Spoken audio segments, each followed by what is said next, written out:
Assalamualaikum everyone, welcome to my YouTube channel, The Study of Life. Today's our first topic is cell theory of chapter number 1 class first year. जी तो chapter number 1 जो है आपके पास first year का वो है cell structure and functions का।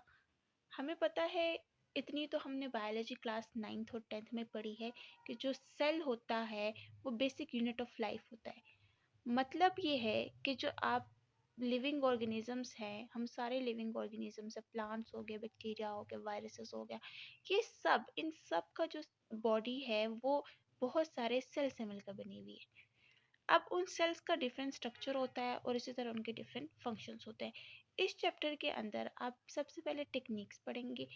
वो कौन सी टेक्निक्स है जिसके ज़रिए आप किसी भी सेल का स्ट्रक्चर देख सकते हैं, और उसके अलावा स्ट्रक्चर के साथ साथ उनके फंक्शंस भी देखेंगे कि उन सेल के अंदर जो जो ऑर्गेनल्स प्रेजेंट है उनका स्पेसिफिक फंक्शन क्या होता है।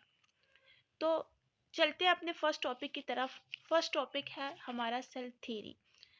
अब जहाँ सेल की बात होती है उससे पहले एक सेल थ्योरी भी आती है कि सेल थ्योरी आखिर है क्या। आपने क्लास 9 के चैप्टर नंबर 4 में भी सेल थ्योरी से रिलेटेड कुछ ना कुछ पढ़ा होगा। 3 पॉइंट्स पढ़ेंगे जो मोस्ट इंपॉर्टेंट पॉइंट्स होते हैं। हमेशा हर एक बुक में सेल वाले चैप्टर में ये 3 पॉइंट्स बेसिक होते हैं जो फ्रंट पे लिखे हुए होते हैं। अब ये सेल थ्योरी आई कहाँ से है, कौन इन पॉइंट्स को लेकर आया है, वो देखते हैं। अब डिफरेंट साइंटिस्ट थे। सबसे पहले जो साइंटिस्ट आए, स्लीडन ने 1838 के अंदर क्या किया था कि वो एक बॉटनिस्ट था और उसने ये कंक्लूड किया था कि तमाम प्लांट्स जो हैं वो उनमें उनकी जो बॉडी होती है, उनका जो स्ट्रक्चर है वो सेल से मिलकर बना हुआ है। इसी तरह नेक्स्ट श्वान आया था जो कि 1839 में उसने कंक्लूड किया था कि वो एक zoologist था और उसने कहा था कि तमाम एनिमल्स के अंदर सेल्स होते हैं, तमाम एनिमल्स सेल से मिलकर बने होते हैं। इसी तरह फिर विर्चू आया। विर्चू ने बताया कि तमाम सेल्स जो होते हैं वो अपने प्री एक्सिस्टिंग सेल से निकल के आते हैं, मतलब उनसे पहले के कोई सेल्स होते हैं वो उनके पेरेंट होते हैं और उसके बाद उनके डॉटर सेल्स आ जाते हैं।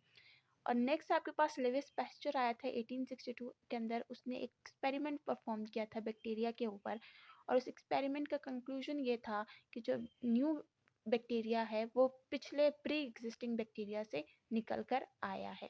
अब ये किस तरह से बैक्टीरिया से निकल कर आया है, आपने क्लास 9th में माइटोसिस का एक कॉन्सेप्ट पढ़ा होगा। उसके बाद 10 क्लास में आपने एसेक्सुअल रिप्रोडक्शन पढ़ी होगी।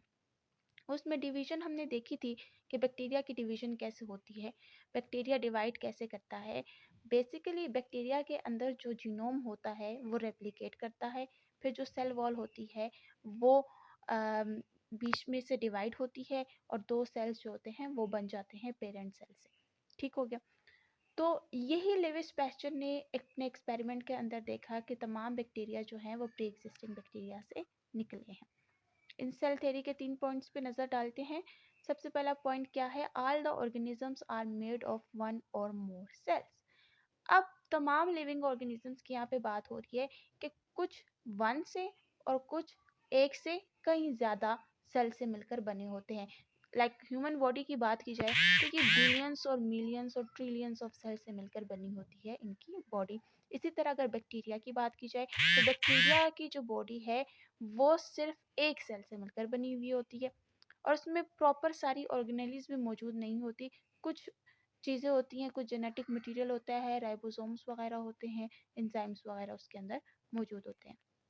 तो उम्मीद है आपको पहला पॉइंट समझ में आ गया होगा। नेक्स्ट पॉइंट क्या है, the cell is the fundamental unit of structure and functions in the living things. अब सेल जो है लिविंग थिंग्स के अंदर एक फंडामेंटल यूनिट है, एक खासी अहमियत का हामिल यूनिट है, एक बुनियादी यूनिट है। जैसे कि एक घर को बनाने के लिए उसकी बुनियादें ज़रूरी होती हैं, उसमें ईंटें लगती हैं और बाकी की चीज़ें इस्तेमाल होती हैं। इसी तरह लिविंग थिंग्स के अंदर जो उनका फंडामेंटल बुनियादी यूनिट है वो क्या है, सेल है। मतलब लिविंग थिंग्स का स्ट्रक्चर और उनका फंक्शंस वो सब किससे पता चलता है, सेल से पता चलता है कि वो सेल किस टाइप का है। अगर वो स्केलेटल सेल्स हैं तो वो क्या करेंगे, मूवमेंट करेंगे मसल्स की। इसी तरह अगर वो कार्डियक है तो वो कंट्रैक्शन एंड रिलैक्सेशन करेगा। तो वो डिपेंड करता है आपको पता होगा कि सेल मिलकर टिश्यूज़ बनाते हैं और फिर वो ग्रुप ऑफ सेल्स जो टिश्यूज़ होते हैं वो मिलकर कोई स्पेसिफिक फंक्शन परफॉर्म करते हैं। नेक्स्ट पॉइंट क्या है? Cells arise from pre existing cells through cell division. इस पॉइंट को हमने पहले भी डिस्कस किया कि ये जो सेल्स होते हैं ये कहाँ से अराइज होते हैं? ये प्री एग्जिस्टिंग सेल से अराइज होते हैं सेल डिवीजन के जरिए। सेल डिवीजन में आपके पास माइटोसिस और मियोसिस होती है। जैसे अगर बैक्टीरिया की अगर एग्जांपल ले लेते हैं तो बैक्टीरिया एसेक्सुअल रिप्रोडक्शन के थ्रू डिवाइड करता है और उसके बाद वो क्या करता है कि उसमें एक पहला पेरेंट सेल होता है, फिर पेरेंट सेल से अगला डॉटर सेल निकल के आता है। और एक बैक्टीरिया की डिवीजन का जो टाइम लिमिट होता है वो 15 मिनट्स होता है। 15 मिनट्स के अंदर एक बैक्टीरिया से 2 बैक्टीरिया बन जाते हैं। उम्मीद है आपको टॉपिक समझ में आ गया होगा। अगर आपको कोई मसला है या किसी किस्म का कोई क्वेश्चन है तो आप कमेंट सेक्शन में पूछ सकते हैं। जज़ाकल्लाह।